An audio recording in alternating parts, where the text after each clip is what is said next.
Well, three sons left home, went out and prospered, and getting back together, they discussed the wonderful gifts they'd been able to give their elderly mothers. And the first one said, well, I built a big house for Mom. And the second one said, well, I sent her a Mercedes with a driver to take her wherever she wants to go. And the third one smiled and said, well, I've got you both beat. He said, you remember Mom loved reading the Bible, and she can't see that well anymore, and so I sent her a remarkable parrot that recites the entire Bible. It took the elders of the church 12 years to teach him. He's one of a kind. And Mama just has to name the chapter and verse, and the parrot speaks it out. And so soon afterwards, they each got a note of thanks from their mothers. And the first one wrote, son, the house you built is so big and so beautiful, but so huge. I live only in one room, but I have to clean the whole thing. And to the second son, the mother wrote, I'm too old to travel anymore. I stay at home most of the time. I rarely use the Mercedes, and the driver is rude. And the third mother wrote, dearest Donald, you have such good sense to know exactly what your mother likes. That chicken was delicious. That chicken was delicious. There you go. So I did want to talk about love today. As Peter said, there's just so many different kinds of loves. I've entitled my lesson, All-Encompassing Love. And I want to begin with Psalm 100, which says, make a joyful noise to the Lord. Serve the Lord with gladness. Come before his presence with singing. Enter into his gates with thanksgiving and into his courts with praise. Be thankful to him and bless his name, for the Lord is good. His mercy is everlasting, and his truth endures to all generations. Over and over, the psalmist sang of the value of praise and appreciation. He also sang of mercy and deliverance and strength and help, and he offered songs of praise for faithfulness, for justice, for victory, for majesty, and for love. Appreciation is love. We know this in our hearts. It just rises up in us when we have a feeling of thankfulness. As a child, I remember all the excitement when the city put a public sewer line down our street, and all the neighbors were abandoning their septic tanks and hooking up to the sewer system. How many of you had that experience growing up? No. When I first moved to Nashville, some of those people grew up without houses. They didn't even have indoor plumbing. That was kind of interesting. Anyway, even though my dad was older, and he was dealing with cancer and gout and arthritis and a whole host of illnesses, he decided that he was up for the challenge to dig the ditch and lay the pipe himself. And so our house sat on acreage, and it sat back off the street, and the septic tank was at the back of the house. And so the distance from the septic tank to dig the ditch to the street to hook up was quite a long ways. And one day when my dad was out installing the pipe, some change fell out of his pocket and rolled under the pipe, and where his hand was too big and he couldn't get down in the ditch and reach to get that change out. So he came into the house where my brother and I were probably lying in front of the TV watching a John Wayne Western or something, you know. How many of you remember the John Wayne Westerns? Come on, work with me here. This is the interactive part of the service. So so he came in and he proposed to my brother that if he would climb down in the ditch and get the change out, he could keep it. To which my brother responded, he was not about to dig in the dirt for any pocket change. And my dad just turned to me and said, honey, can you help me? And so I got up and went out to the ditch with my dad, out to the yard with my dad. And as we walked out together, on the way to the ditch, he thanked me. And I said, well, as a child, I said, well, I haven't done anything yet. And he goes, well, I know, honey, but I appreciate you. I appreciate you. And I climbed down in the ditch, and I picked up the change. I can't remember if it was a nickel and a dime, or, my reward was maybe 20 cents. It wasn't a quarter. I would have remembered that. So anyway, And then my dad I climbed out of the ditch, and my dad thanked me again. And so I decided I'd hang out for a little while outside. It was a beautiful day. My dad was born in Belgium. His mother died when he was 6. He immigrated to the United States when he was 10, and he worked as a plumber in the Campbell's Soup factory, really as a maintenance man in the Campbell's Soup factory. He worked his whole life to support his wife and his 2 children.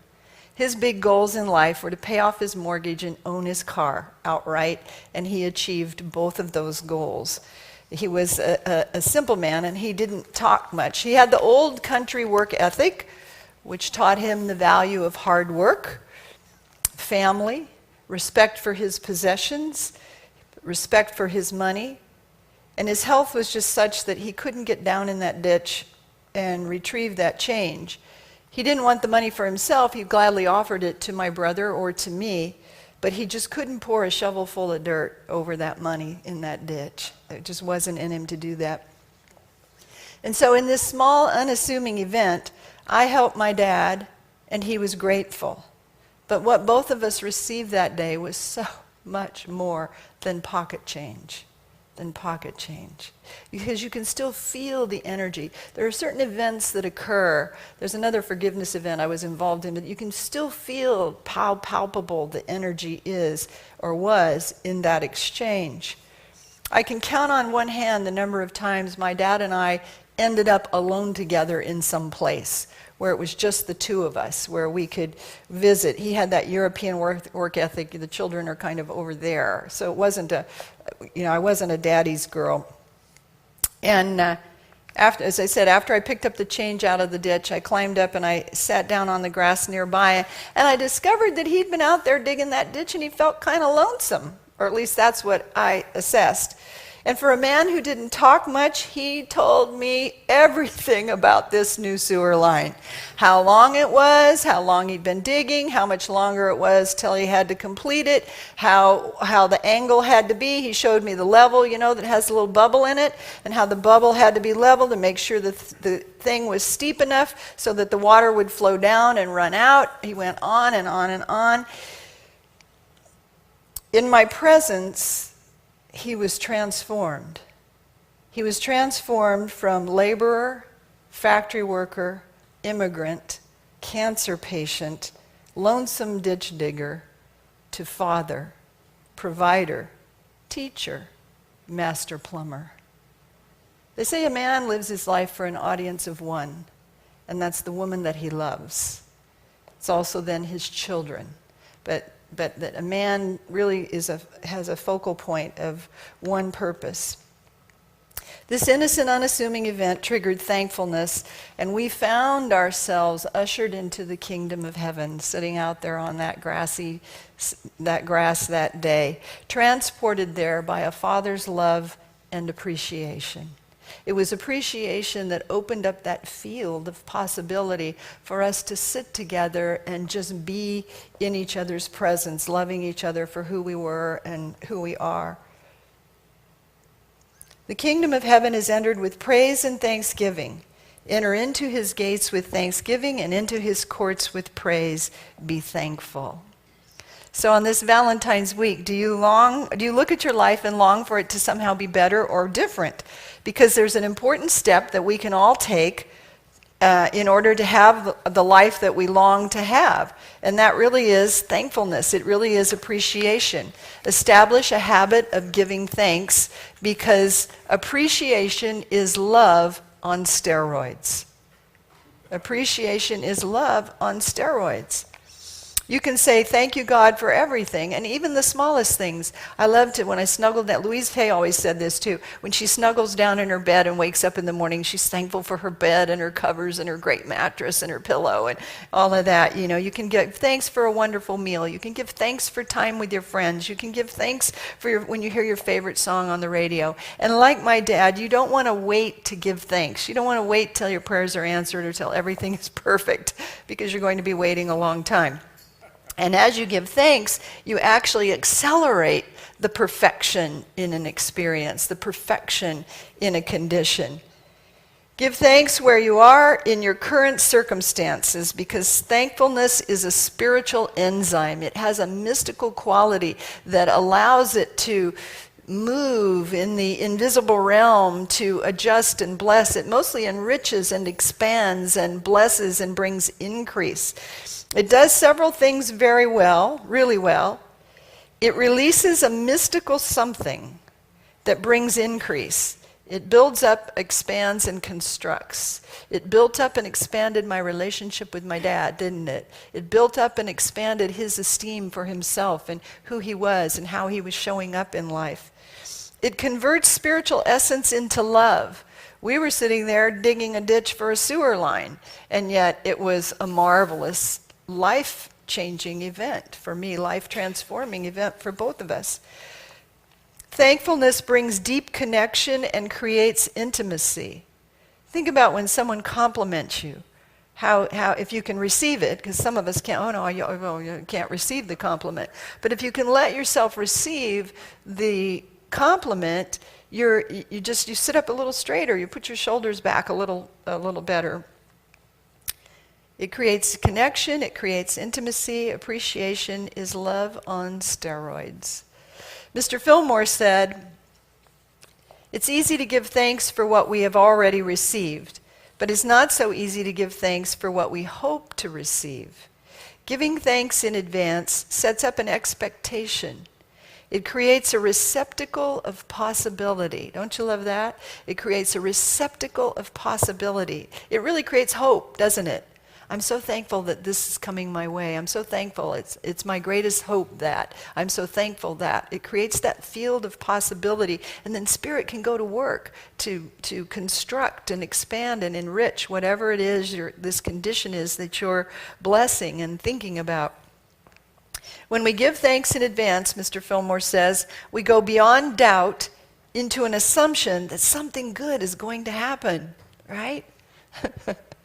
I'm still so thankful for my hole-in-one. Giving thanks in advance. And I learned something the other day. I'm in this coaching program this year, and this guy's theme is just think of it as if the ball is already in the cup. And one of the gals in the coaching program said she got a cup and she put a golf ball in it. And she looks at that on her kitchen counter all the time. I thought, that's what I'm going to do. I haven't done it yet, but I'm going to see the ball already in the cup. So I give thanks for that. It's kind of frivolous, but if you don't practice your spirituality on simple little things like that, well, hole-in-one isn't so simple, but if you don't practice it on little things so you can prove it to yourself, and then that strengthens your faith. I call that escalator faith, that you start out, with just a little thing and it works out, and then you pick a next thing, you go up the next step, and that works out, and you're proving principle to yourself. You demonstrate a parking place or a cup of coffee or whatever it is, and you get to where you can do that over and over and over all the time. And so you're building your faith. It's escalator faith, up the escalator. So can you see, when we give thanks in advance, I wrote here, how all things, whatsoever you pray and ask for, believe that you have received them and you shall have them. Some of us say it's just really hard to believe that I already have it. So you can change that to all things whatsoever you give thanks for in advance that you've received them, you shall have them. If you're one that says, I don't know how strong my faith is, and I'm not sure I can believe, I don't think I believe enough, or I don't think, well, drop that then and just give thanks. Just put yourself in that movement of energy that appreciation is. I don't know what makes one child refuse to help and another child serve willingly. And I can't tell you whether my brother even remembered the event, because it wasn't his miracle of love, it was mine and my dad's. I was just a little girl outside interacting in ways that drew us closer together, but it was appreciation that opened up that field of love, wasn't it? Because you can feel it, we can open it here. Turns out I'm the one who felt thankful for that day with my dad, because it gave me an opportunity to see a part of him I would have never seen. I would have never known. He just revealed himself to me as he was out there providing for his family a new sewer line. And he blessed me by appreciating me. And it brought us into, as the spiritual enzyme of appreciation does, it brought us into deep connection, and it created intimacy. Another thing that appreciation does is it perfumes your heart. Isn't that a beautiful way to think of it? Perfumes your heart. When he thanked me before I received the change, that quirky thing imprinted on my soul. Looking back as we walked out to the ditch, I see that his appreciation opened a field of love for us where we shared happily. Isn't it true that in every relationship, appreciation is a builder and a strengthener and a healer and a multiplier of good and a dissolver of the negative? Can you see that when we open our hearts to the practice of thankfulness, that love stirs in us and it descends? In order to give love out, it has to rise up within us and then flow out from us, be expressed out of us, but it has to pass through us first. We feel thankfulness in our hearts. You might think, oh, I got to remember to thank somebody for that. I got to send a thank you note. You may think you have to be thankful, but you feel gratitude in your heart. You don't feel it in your head. So when you conjure up that thankfulness, it's felt in your heart and not your head. We often feel thankfulness with tears because gratitude touches such a deep place within us. So if you could benefit from a deeper, more loving connection, the first time I wrote this message in Nashville, I wrote it at Thanksgiving time when people were going to be gathering around the table with all their family. You know how that goes. And so I remember thinking, if you could benefit from a deeper, more loving connection with someone, if time with your loved ones could be more pleasant and fun, if you had a secret ingredient that would bliss everyone out, and I'm not talking about medical marijuana or marijuana in the pumpkin pie or desserts. Appreciation is the spiritual enzyme for connection. And if you want to have deeper connection, it is simply to be loving. And one of the best ways to express love is gratitude. Reverend John writes in his book, Divine Love Plan, he's got two things I want to share with you today. 49. He says, be loving. It's just that simple. Remind yourself that loving words and loving thoughts are supercharged with the power to produce good. That's from Catherine Ponder. Reverend John writes, be loving. One of the essentials of love, divine love, is lovingness. It's good to think about love and very beneficial to meditate on it. But love is too good to be kept to yourself. When you are fully immersed in love that God is, it is virtually impossible to keep it to yourself. Each day this week, give yourself permission to express more love and to be more loving. Let go and let love be expressed through you in kind words and deeds, in genuine appreciation, in compassion, and in gratitude. Direct this positive energy to those close to you and to everyone on the planet. This week's positive love prayer, he says, is, I am divine love in expression. I express what I am in loving kindness to everyone. And then in one other part here, he says, I guess I do have you can tell this is the simple book versus Jim Gaither's more complicated. Love never condemns. God is love. These are the greatest words ever written or spoken. Can you feel that? God is love. To believe them, to understand them, to feel them as true is one of the greatest things that can ever happen to anyone. That's powerful. God is love. To believe that, to understand that, to feel that as true is one of the greatest things that can ever happen to you. And so you have to allow yourself to think love, feel love, be love. But as he said, it's not about keeping it to yourself. It's about expressing it and sharing it. Because when you express it and share it, it comes through you. It comes out from you. So who do you want to have a deeper relationship with? The answer is be loving. And this is a great week for it, Valentine's week. You've heard of those heat-seeking missiles. You want to be an appreciation-seeking missile this week.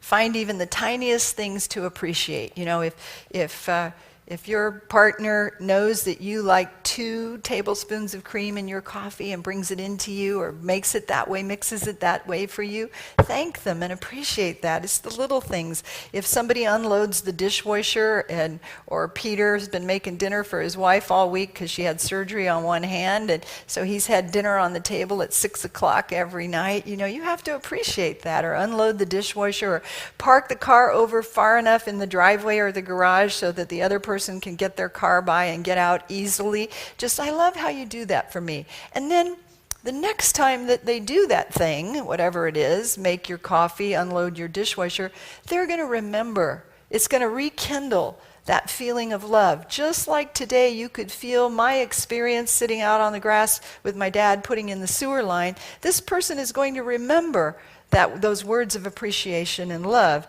And, you know, who knows, you could get lucky. You know, you missed that one. You could be blessed in unimaginable ways because appreciation is a spiritual enzyme for love. So this week, this Valentine's week, let's commit to give it a try. Find one specific thing to praise in each person that you regularly interact with. And in your search for love, you're going to be in a consciousness that's seeking love, that's seeking things to value, seeking things that are of good rapport and beauty and greatness, right? Your mind's going to be seeking that, and then it's inside you, and then you're going to express it and radiate it out. Share the praise with them, and then watch your entire relationship be ushered into the kingdom of heaven, like it was that day for my dad and for me. Make a joyful noise to the Lord. Serve the Lord with gladness. Come before his presence with singing, and you enter into his gates with praise and thanksgiving. Enter into his courts with praise. Be thankful to him and bless his name. For the Lord is good. His mercy is everlasting, and his truth endures to all generations. So God bless you this morning, and happy Valentine's Day.